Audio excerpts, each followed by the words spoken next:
નમસ્કાર દોસ્તો, આજે આપણે વાત કરીશું કે પૈસાથી પૈસો કઈ રીતે બનાવવો અને પૈસાનું કઈ રીતે આયોજન કરવું, નાણાંનું કઈ રીતે આયોજન કરવું, જેથી કરીને લાંબા સમયે આપણે એક સારી એવી મૂડી ઊભી કરી શકીએ અને જે અનિશ્ચિત ઘટનાઓ બનતી હોય છે આપણી જોડે, એ આર્થિક સંકટોનો સામનો કરી અને આપણી સંપત્તિનું રક્ષણ કરી શકીએ અને સારી એવી મૂડી બનાવી શકીએ। તો હું છું દીપક અને સ્વાગત છે તમારું મની ટોક ચેનલ પર। ચાલો વિડીયોની શરૂઆત કરીએ। સાથીઓ, તમે બધા જાણતા હશો કે વર્તમાન સમયમાં જે આપણી આદતો છે એ ક્યાંક ને ક્યાંક આપણા આર્થિક આયોજનમાં નડતરરૂપ થતી હોય છે અને ઘણા લોકો એવું વિચારતા હોય છે કે હું એટલું કમાઉં છું તેમ છતાં બચત થતી નથી અને મારા ખર્ચાઓ મારી આવક કરતાં વધુ છે। તો એ લોકો ક્યાંક ને ક્યાંક નાણાકીય આયોજનમાં ભૂલ કરતા હોય છે અને ક્યાંક ને ક્યાંક એમની ટેવો પણ એવી હોય છે જેથી કરીને એમને આર્થિક સંકટનો સામનો કરવો પડે છે। એ લોકો બિનજરૂરી વસ્તુઓમાં ખર્ચા કરે છે, કહેવાતી બ્રાન્ડેડ વસ્તુઓ વાપરે છે, પર્સનલ લોન લે છે અને એમાં ફસાય છે, ક્રેડિટ કાર્ડની લોનમાં ફસાય છે,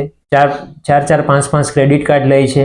આવી જે ટેવો છે એના કારણે આપણે એક ટ્રેપમાં ફસાઈએ છીએ અને આર્થિક રીતે આપણે આગળ વધી શકતા નથી, જે ઘણી વખત પારિવારિક અને વ્યક્તિગત ટેન્શન પણ બની જાય છે। તો આ જે ટ્રેપ છે એમાંથી આપણે કઈ રીતે બચી શકીએ અને સાથે સાથે અર્થતંત્રમાં જે ફુગાવો હોય છે, જે ભાવ વધારો દર વર્ષે થતો હોય છે, ભારતમાં એ 5 થી 6% આસપાસ હોય છે। તો આ જે ભાવ વધારો 5 થી 6% થાય છે, એ ભાવ વધારાને આપણે કઈ રીતે બીટ કરી શકીએ અને એનાથી આપણા નાણાંનું રક્ષણ કરી શકીએ, એ દિશામાં આપણે વિવિધ પોઈન્ટની આજે આપણે ચર્ચા કરીશું અને મને આશા છે કે તમને આમાંથી કંઈક શીખવા મળશે, કંઈક નવું જાણવા મળશે। તો સૌપ્રથમ વાત કરીએ કે ઘણા લોકો એવા હોય છે કે એમના બેંક અકાઉન્ટમાં, બચત ખાતામાં 2 થી 5 લાખ રૂપિયા એમને પડ્યા રહે છે, એનો કોઈ યુઝ કરતા નથી, એ લોકો એફડીમાં પણ નથી રાખતા। તો આ એમની મોટામાં મોટી ભૂલ છે, કારણ કે બેંકમાં જે આપણે બચત ખાતામાં પૈસા નાણાં પડ્યા રહે છે એમાં માત્ર 2 થી 2.5% 3% વધીને રિટર્ન આપણને મળતું હોય છે, વ્યાજદર મળતો હોય છે। તો એની સરખામણીમાં જો ખાલી આપણે એફડીમાં પણ રોકાણ કરીએ તો એમાં 6 થી 7% આપણને રિટર્ન મળે છે। તો એ એક સ્માર્ટ સ્ટેપ લઈ શકીએ આપણે, આપણા નાણાંનું જે મૂલ્ય ઘટે છે એને ઘટતા બચાવી શકીએ છીએ। વર્તમાન સમયમાં માત્ર બચત કરવી જરૂરી નથી, કારણ કે સમયની સાથે મોંઘવારી વધતી હોય છે અને નાણાંનું મૂલ્ય ઘટતું હોય છે, નાણાંની ખરીદ શક્તિ ઘટતી હોય છે। તો આવી સ્થિતિમાં એ બચતની યોગ્ય વહેંચણી કરી અને રોકાણ કરવું પણ ખૂબ જરૂરી છે। આજે રોકાણના વિવિધ જે વિકલ્પો ઉપલબ્ધ છે, આગળ એની પણ આપણે વાત કરીશું।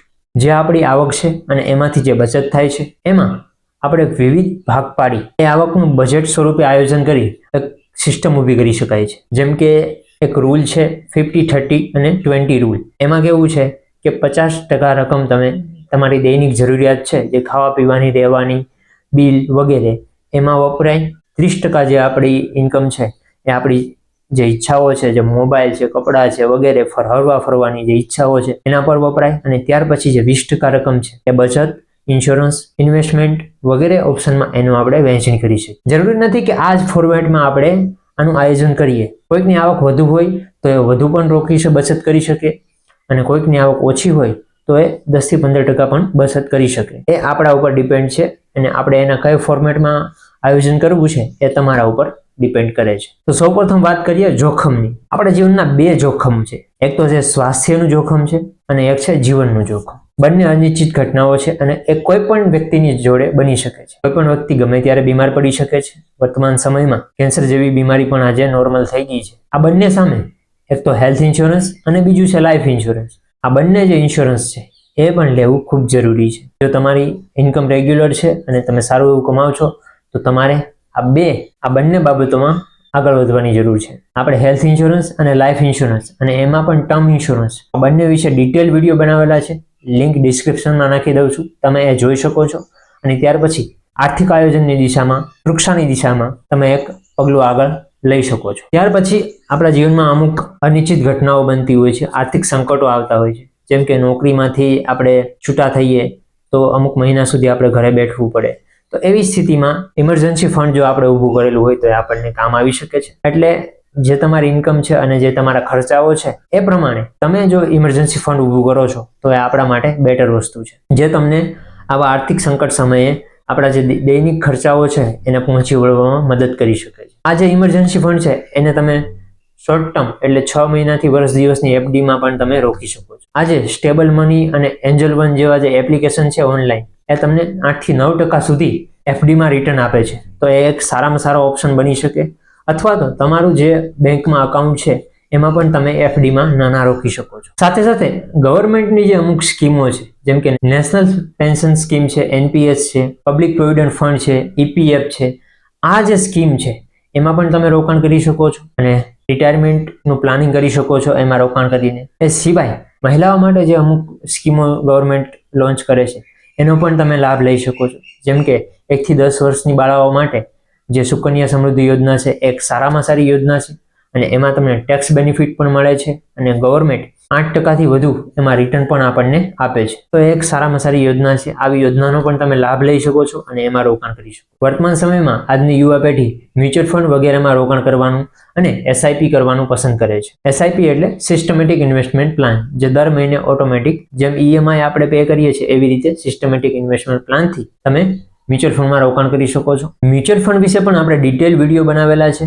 મ્યુચ્યુઅલ ફંડ શું છે, કેટલા પ્રકારના હોય છે, એમાં કેવી રીતે રોકાણ કરી શકાય, એનો આપણે ડિટેલ વિડીયો બનાવેલો છે. એની પણ હું લિંક ડિસ્ક્રિપ્શનમાં મૂકી દઉં છું, તમે એ વિડીયો પણ જોઈ શકો છો. મ્યુચ્યુઅલ ફંડમાં તમે ઇન્ડેક્સ ફંડ છે, લાર્જ કેપ ફંડ છે, સ્મોલ કેપ ફંડ છે, ફ્લેક્સી ફંડ છે, એમાં તમે અમુક નાણાં રોકી શકો છો અને લાંબા ગાળે તમે એક સારું એવું રિટર્ન મેળવી શકો છો. અને લાસ્ટ બટ નોટ લીસ્ટ, આપણી જે ઇન્કમ છે એને કઈ રીતે વધારી શકાય એ દિશામાં તમે વિચારી શકો. નવું શીખી એમાં અને એમાં કઈ રીતે આગળ વધી શકાય એ જો આપણે પગલું ભરીએ તો એ પણ આપણા માટે સારામાં સારું છે. પહેલું સ્ટેપ તો ખરેખર એ જ હોવું જોઈએ કે આપણી ઇન્કમ કઈ રીતે વધી શકે. અને બીજું સ્ટેપ એ છે કે બિનજરૂરી ખર્ચા ટાળીએ, જેટલી ઇન્કમ છે એનાથી આપણા ખર્ચા ઓછા રાખીએ તો આપણને ક્યારેય આર્થિક જે સમસ્યાઓ છે અને જે ટ્રેપમાં લોકો ફસાય છે એ લોકો આમાંથી બહાર આવી શકે છે.